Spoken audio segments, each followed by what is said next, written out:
우리 삶의 주인이라는 제목으로 말씀 전할 때에 많은 은혜 받으시기 바랍니다. 오늘의 핵심 주제는 하나님은 사람의 악함 속에서도 선한 결과를 이끌어내신다. 하나님은 사람의 악함 속에서도 선한 결과를 이끌어내신다입니다. 상담 방법 중에 언어의 재구성 또는 언어의 재구조화라는 개념이 있습니다. 내담자가 사용하는 부정적인 표현 또 그런 인식을 이렇게 보다 긍정적으로 또 건설적인 관점으로 바꿔주는 기법입니다. 예를 들어서 저는 너무 완벽주의라서 피곤해요 이렇게 내담자가 얘기를 하면은 상담자가 말을 이렇게 바꾸는 거예요. 당신은 일을 꼼꼼하게 잘하려고 하는 그런 책임감이 있군요. 정말 좋은 그런 자세입니다. 이렇게 그리고 바꿔주는 거예요. 또 저는 실패만 하는 사람 같아요 라고 얘기하면 그만큼 많은 시도를 해보셨으니까 당신은 참 용기 있는 사람이군요. 이렇게 상담자가 이런 기법을 사용하는 거예요. 그러면서 이 내담자가 자신의 경험을 새롭게 해석하고 또 자기 자신을 긍정적으로 생각할 수 있도록 도와주는 그런 기법이 바로 이 언어의 재구성, 재구조화라는 것입니다. 오늘 말씀에도 불행했던 자신의 경험을 신앙으로 여호와 신앙으로 재구조화한 그런 사람이 이야기가 나옵니다. 형들이 자신을 노예로 팔았다는 이런 슬프고 아픈 경험을 하나님께서 자신을 애굽에 미리 보내셨다라고 해석한 이 요셉의 이야기입니다. 이제 요셉의 이야기는 끝을 향해서 달려가고 있어요. 오늘 말씀은 요셉 이야기의 정점이라고 할 수 있죠. 요셉이 자신의 정체를 밝히기 때문입니다. 뭐든지 그렇잖아요. 영화나 소설 속에서 가장 클라이막스 부분이 숨겨왔던 자신의 정체, 자기가 누구인지를 드러내는 그런 장면이 아주 클라이막스 부분인데요. 마찬가지로 오늘 요셉 이야기의 정점이 바로 오늘 말씀입니다. 동생을 종으로 팔고 괴로워했던 형들의 사정, 그리고 요셉이 죽은 줄 알고 20년이 넘는 시간 동안에 계속해서 슬퍼하고 그리워하는 아버지의 이 이야기를 듣고요. 요셉은 드디어 마음속에 있던 모든 아픔, 그 얼음 가시가 녹아지는 그런 역사가 일어나면서 그런 마음이 녹아지면서 울음을 터뜨립니다. 종들을 내보내고 형들 앞에서 큰 소리로 운 거예요. 얼마나 크게 울었는지 이 소식이 애굽 사람에게도 들렸고요. 그러니까 당연히 궁중에도 들리게 됩니다. 바로의 궁중에도 이 소식이 들어가게 돼요. 요셉의 나이는 지금 39세 정도 되었거든요. 다 큰 남자 어른이 모든 사람이 알 수 있을 정도로 크게 울었다. 이것은 참 드문 일입니다. 큰 소리로 울음을 터뜨린 요셉의 눈물에는 정말 많은 감정이 들어 있었겠죠. 지금까지도 이렇게 혼자 몰래 형들 만나서 운 적은 있지만 오늘처럼 이렇게 큰 소리로 울음을 터뜨린 적은 없어요. 그 요셉의 마음을 생각하면 굉장히 마음이 아프고도 또 기쁘고도 또 슬프고 아름다운 그런 감정이 우리 안에서 이렇게 올라오죠. 형들에게 종으로 팔린 슬픔과 분노, 그리고 노예로 살았던 삶에 대한 슬픔, 또 괴로움, 아버지가 얼마나 보고 싶었을까? 가족들이 얼마나 보고 싶었을까요? 형들과 아버지의 슬픔과 또 괴로움에 대한 안타까움도 이제 그 이야기를 듣고 있었을 거고요. 또 이 과정 가운데 역사하신 하나님의 그 은혜, 사랑, 이걸 또 마음에 또 그것을 느끼니까 눈물을 흘릴 수밖에 없는 거죠. 감사의 눈물이죠.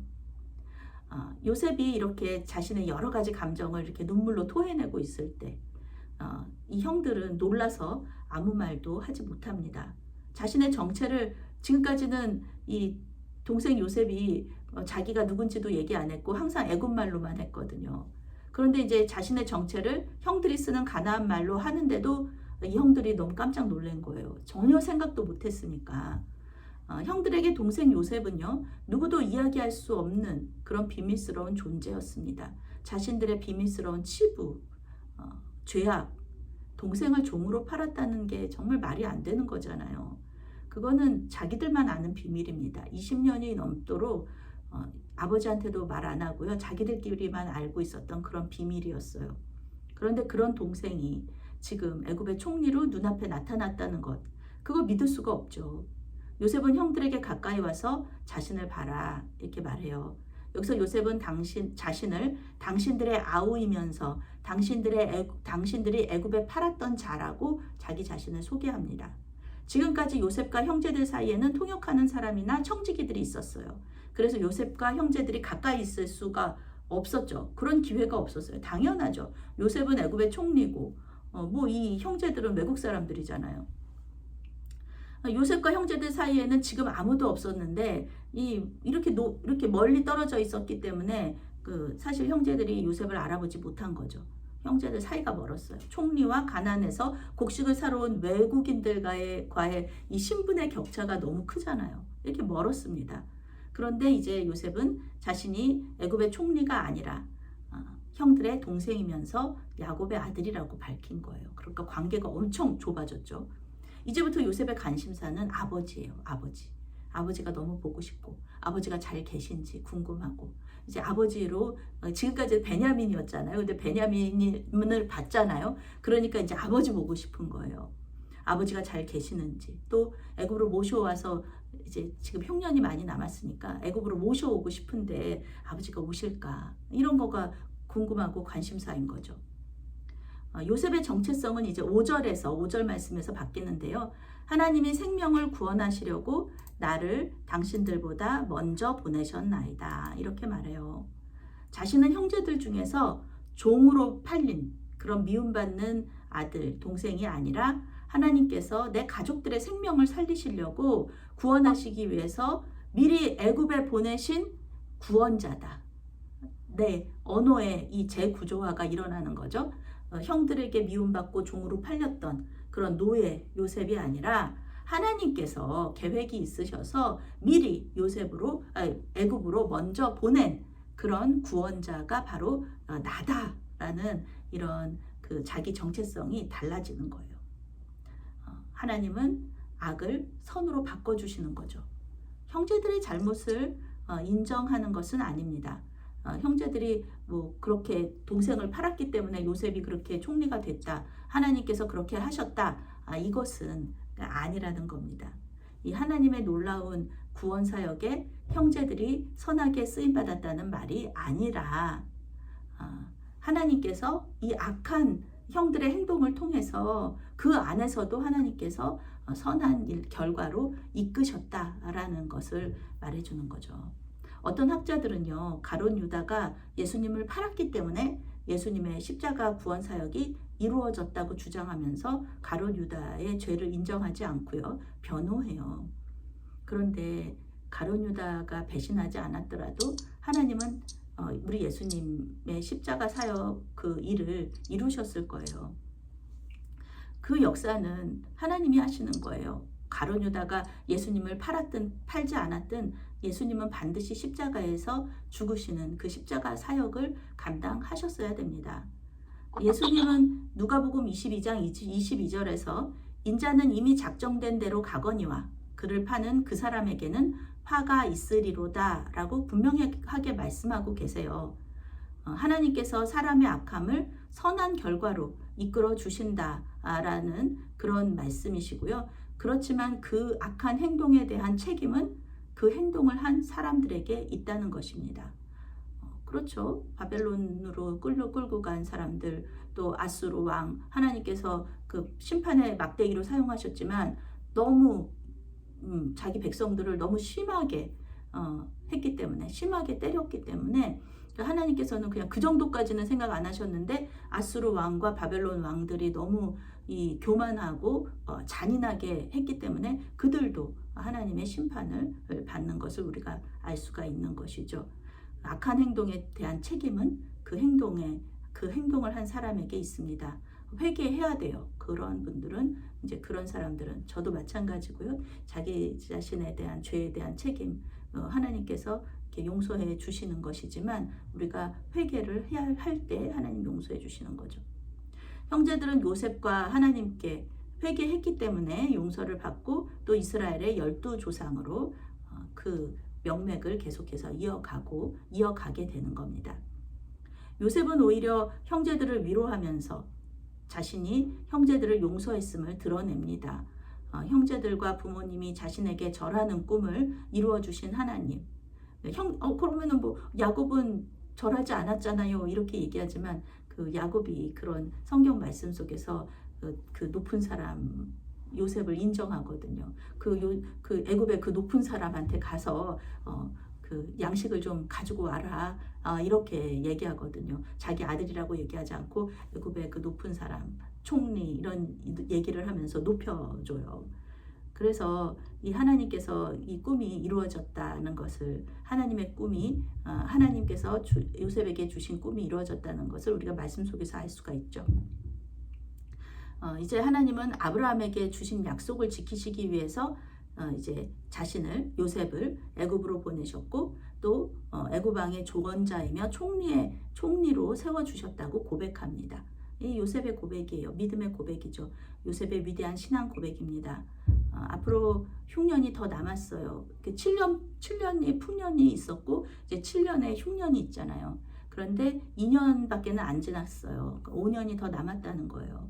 그러니까 요셉이 이 위대한 신앙 고백인 이유는 그래 뭐 7년 풍년이고 7년 흉년이고 그냥 바로의 꿈일 뿐이잖아요. 하나님께서 자기에게 해석하게 해주신 꿈인데 그걸 정말로 믿는 거예요. 믿고 또 애굽 왕 바로도 그걸 믿고 있는 것이고 그래서 놀라운 신앙 고백이라는 겁니다. 하나님의 꿈이 하나님께서 주신 꿈이라는 것을 지금 믿고 있어요. 5년이 남아 있다. 그러니까 야곱의 가족들은 모두 애굽으로 이주해야 할 것입니다.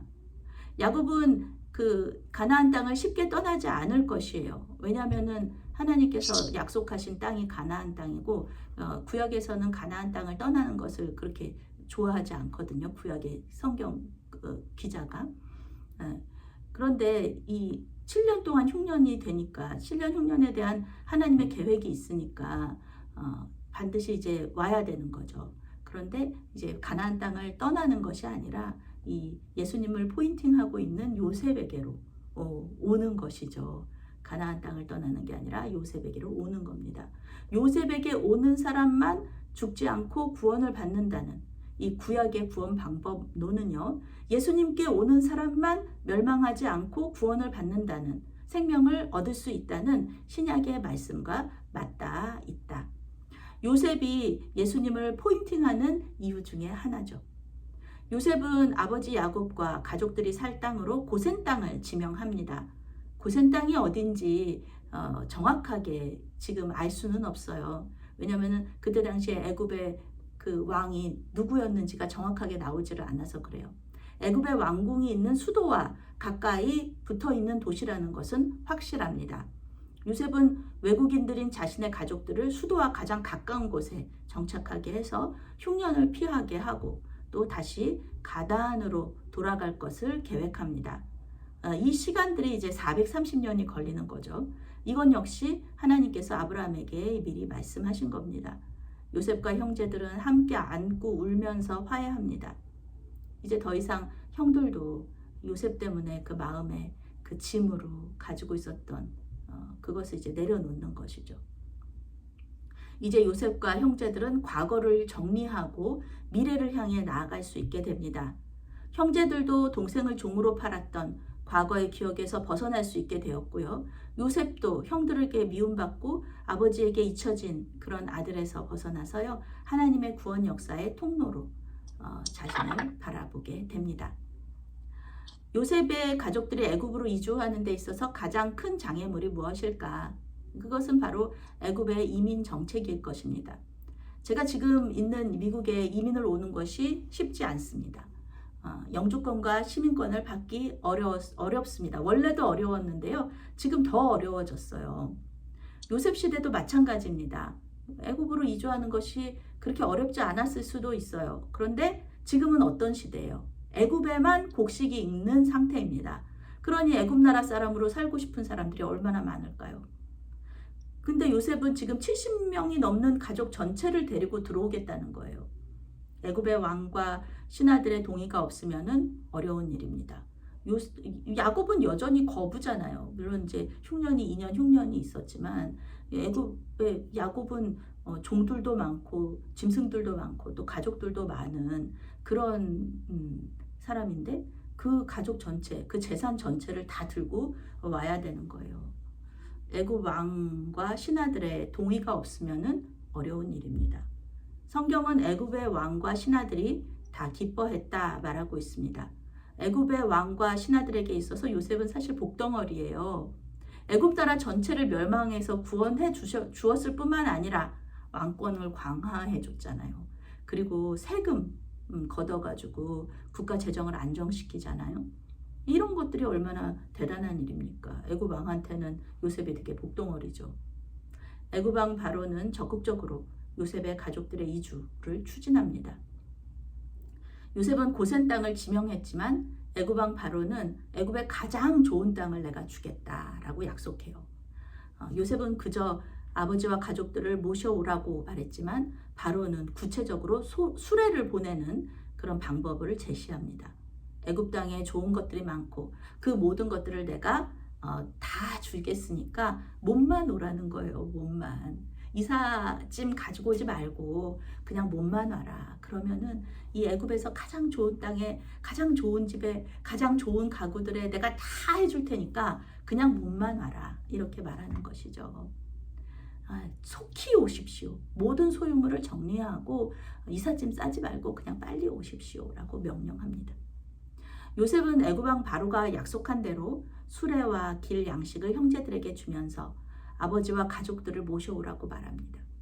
요셉은 애굽 땅을 떠나지 못하지만 자신이 살아있고 또 애굽의 높은 사람이 되었다는 증거로 순나귀 10필에 애굽의 아름다운 물품을 실리고 또 암나귀 10필에는 곡식들, 떡, 양식을 실려서 형들에게 보내요. 그 심각한 흉년의 때에 이 많은 곡식과 양식들을 실은 나귀, 그 나귀들만 봐도 눈이 휘둥그레질 텐데 아들들이 다 살아서 온 거예요. 야곱이 얼마나 기뻤을까요? 아버지 야곱이 얼마나 기뻤을까? 베냐민, 그 사랑하고 못 놓았던 그 아들도 평안히 돌아왔고, 돌아오지 못했던 시므온도 돌아왔고, 인질로 잡혀있던 시므온도 돌아왔고, 요셉은 일 때문에 못 왔지만 요셉도 살아있다는 소식을 들은 거예요. 얼마나 놀라고 기뻤을까? 성경은 야곱의 이름을 이스라엘, 즉 하나님과 겨루어 이긴 자라고 말하고 있습니다. 야곱은 베냐민이 무사히 돌아온 것도 기뻤지만 요셉이 살아있다는 것과 애굽의 높은 사람이 되었다는 것을 듣고 애굽으로 요셉을 보러 가겠다라는 결심을 하게 됩니다. 며칠 전에 전국 여교역자회 회장님을 포함한 삼남연회 임원 목사님들이 1일 수련회를 다녀오시는 중에 오중 추돌 사고를 당하셨습니다. 뒤에 오던 트럭이 졸음운전을 하다가 앞차를 받으면서 사고가 일어난 겁니다. 즐겁고 은혜로운 여행길에 갑자기 당한 사고에 회장님과 다른 목사님들이 많이 다치셨습니다. 지금은 이제 회복 중에 있으시고 또 수술을 앞두고 계신 분들도 있어서 지금 여교역자들 그 카톡방에 단톡방에 기도 제목이 계속 올라오고 있어요. 모두 담임 목사님들이시기 때문에 또 기관장이시기 때문에 각자의 교회와 기관이 받은 피해도 컸고요. 또 이달 18일에 계획되었던 원로 목사님 초청 위로회도 잠정적으로 연기가 되었습니다. 이 사고는 목사님들이 운전을 잘못해서 자기들이 뭔가 잘못해서 일어난 사고가 아닙니다. 그저 사고에 휩쓸리신 거예요. 그래서 많이 다치셨습니다. 이것을 우리가 어떻게 해석해야 할까? 때때로 우리는 아무 경고도 없이 전혀 생각지도 못하는 사고를 당할 때가 있습니다. 이때 우리는 우리가 무슨 잘못을 저질러서 이런 일을 당하는지 주님께 묻습니다. 또는 졸음운전을 했던 그 운전기사처럼 우리에게 피해를 준 가해자들을 비난하면서 분노와 슬픔을 표현하기도 합니다. 이것은 모두 사람의 악함에 주목하는 것입니다. 그런데 우리 믿는 사람들은요, 나 자신의 악함이나 다른 사람의 악함을 비난하는 것으로 어떤 사건을 해석하고 끝내지 않죠. 우리 믿는 사람들은요, 이 힘든 일 가운데서도 소망을 가지고 하나님께 감사합니다. 왜냐하면 우리는 우리 삶의 주인이신 하나님을 믿기 때문에 그렇습니다. 사도 바울은 로마서 8장 28절에서 우리가 알거니와 하나님을 사랑하는 자, 곧 그의 뜻대로 부르심을 입은 자들에게는 모든 것이 합력하여 선을 이루느니라. 이렇게 말하고 있습니다. 무슨 뜻입니까? 하나님께서 엉망으로 망가진 사건들 속에서 어떤 요소들을 연결시키셔서 선으로 바꾸신다는 겁니다. 선으로 만드신다는 겁니다. 이것은 전지전능하신 하나님만 하실 수 있는 일이십니다. 여러 번 말씀드렸듯이 창세기는 사람과 하나님의 한계, 우리 사람은 사람의 한계를 말해주는 거죠. 우리는 절대 하나님이 될 수 없다는 것을 창세기가 계속해서 이야기해 주는 거예요. 우리 사람은 할 수 없지만 하나님은 하실 수 있다. 하나님은 오늘 말씀에서처럼 망가진 관계를 선하게 풀어주시는 분이십니다. 그리고 완전히 건강이 망가진 사람을 하나님께서는 고쳐주실 수 있다는 겁니다. 또 거의 망한 사업, 아주 망한 사업을 다시 일으키시는 그런 역사들도 우리는 많은 믿음의 선진들의 이야기를 통해서 다 들었어요. 지금까지 듣고 있고 그렇습니다. 그러니 점점 쇠퇴해가는 이 한국교회, 또 제가 지금 있는 미국교회, 다시 부흥과 성장으로 인도하실 수 있다는 것입니다. 하나님은 그렇게 하실 수 있어요. 그러니 우리가 주님께 기도하면서 또 간구하고 또 다른 사람들을 위해서 중보하는 것이 아니겠습니까? 우리 삶의 주인이시며 언제든지 선으로 이끄시는 주님의 은혜에 감사하시면서 주님의 능력을 믿으시기를 바랍니다. 하나님의 기적을 감사로 기대하시기 바랍니다. 망가진 우리의 삶의 부분들을 하나님께서는 잘 배열하셔서요, 반드시 선으로 바꾸어 주신다. 그런 주님의 은혜와 사랑과 능력을 믿고 기대하면서 주님께서 가신 그 길을, 그 믿음의 여정을 계속해서 걸어가시는 저와 여러분이 되시기를 바라겠습니다. 아멘. 사랑의 하나님, 우리 삶의 망가진 부분들을 주님께 맡겨드립니다. 우리의 잘못에서 온 것도 있고 다른 사람의 잘못 때문에 그런 부분들도 있습니다. 우리 삶의 주인이신 주님께서 악한 일이 변하여 선하고 아름다운 주님의 사역이 되게 하여 주시옵소서. 우리를 주님의 구원 사역의 통로가 되게 하여 주시옵소서. 예수님의 이름으로 기도합니다. 아멘.